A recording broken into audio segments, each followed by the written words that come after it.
for 2 periods, I really liked our game. You know, we took a penalty late in the second period and they scored a bit of a fluke goal.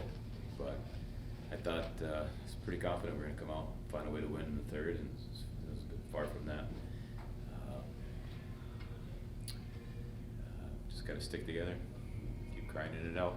It's been a rough year, but trust me, we're learning from it. What'd you make of Cole in net tonight? Decent job. Well, you know, he didn't get any run support, so it's unfortunate. But I thought for 2 periods we did a really good job limiting them. Third period, you know, they get a speed wide on Scotty for the second goal. I think Cole did his job. Just tough to win when you only score 1. How big of a factor do you think faceoffs were in the inability to score tonight? They've been a big factor in the last number of games. You know, Eric Faith is out there on one leg. So we have Mikey Cameron playing in the middle, and he's not a centerman. So Mercury's usually gives us a decent night. He really struggled. So faceoff's been an issue for a bit now. It was pretty glaring for us. In terms of that switch from the second or the first 2 periods to the third period, what do you think is the biggest factor in BC getting that momentum? The second goal. That's a play that needs to be killed. That play should have died on the wall, and we just got out. More speed hurt us in that spot. Nice finish by, I think it was Kuntar. And going near the end of the season, you guys have one more home game against Northeastern, and then obviously going on the road to Maine. How important is it to get these wins to possibly still be able to have a home playoff game? Be great. I don't know what to say. We try to win every game. Trying. What do you think needs to happen from your perspective to sort of get that scoring up? Because I feel like the last couple of games, it's either you score a lot and you give up a lot of goals, or your defense as well. I think we had enough scoring chances. I didn't think we shot the puck enough. I don't think we tested the goalie as much as we needed to. But we did have some good looks. Needed to score some ugly goals around the net. I think we did a great job. There were times our cycle was good and we had possession. But we had some point-blank chances in the slot.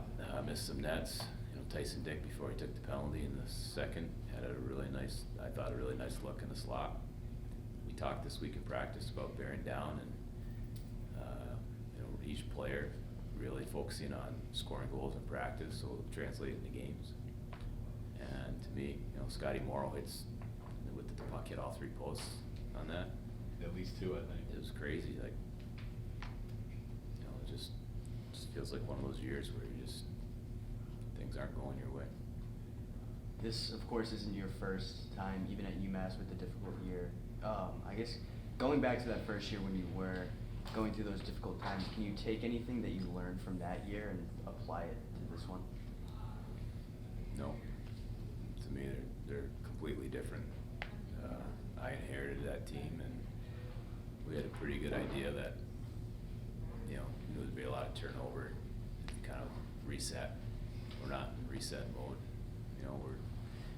I knew this year was going to be difficult. When you lose, you didn't expect to lose Josh Lapina. If he was our first line center, you guys wouldn't ask me about face-offs. We lose Garrett Waite. He was our leading scorer last year. You wouldn't ask me about goals so much. We have 3 untested goalies. We had the Matt Murray and Philly Lindbergh for a number of years. So I knew those were going to be issues. Matt Kessel and Zach Jones were going to be seniors this year.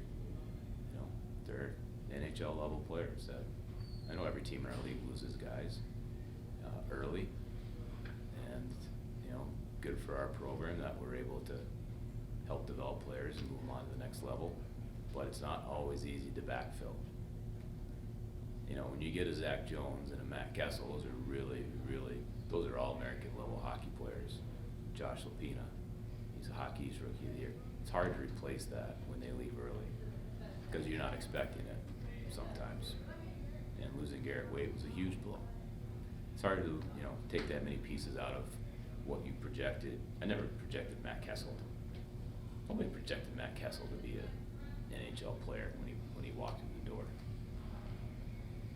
So, yeah, this is one of those years where a lot of that stuff's caught up with us, and we gotta just fight our way back.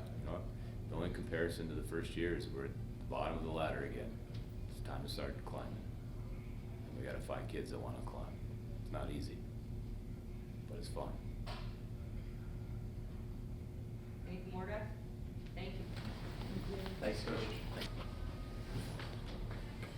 Carr talked about you guys needing to stick together, kind of as a leader. How do you kind of do that this time? Yeah, kind of a tough weekend, so can't pull apart from each other. Got to stick together. I think I've said it before, but outside of the rink, just staying a really tight-knit group is going to be important. And just going into playoffs here, leaning on each other. What'd you make of Cole tonight? I think this was his first start since November.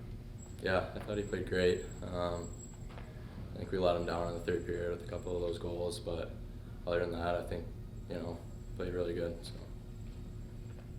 Offensively, what are you sort of looking for from yourself and from the whole team to sort of get that back on the right track? This weekend we talked about getting a lot of pucks to the net, just creating chaos around the net. I think I passed up on a couple shots tonight where I could have shot the puck. I think that's going to be important for me, is shooting the puck more. And then, just keeping that chemistry going with Cal and Faith, if he's going to be in the lineup, or whoever I'm playing with, keep that chemistry going. And speaking of that, yesterday, obviously, Josh was in, and then today, Faith slots back in, and that's a guy you're used to playing with, but as you're getting used to playing with Malvern and changing today, what's it like, is there any, turnover with that?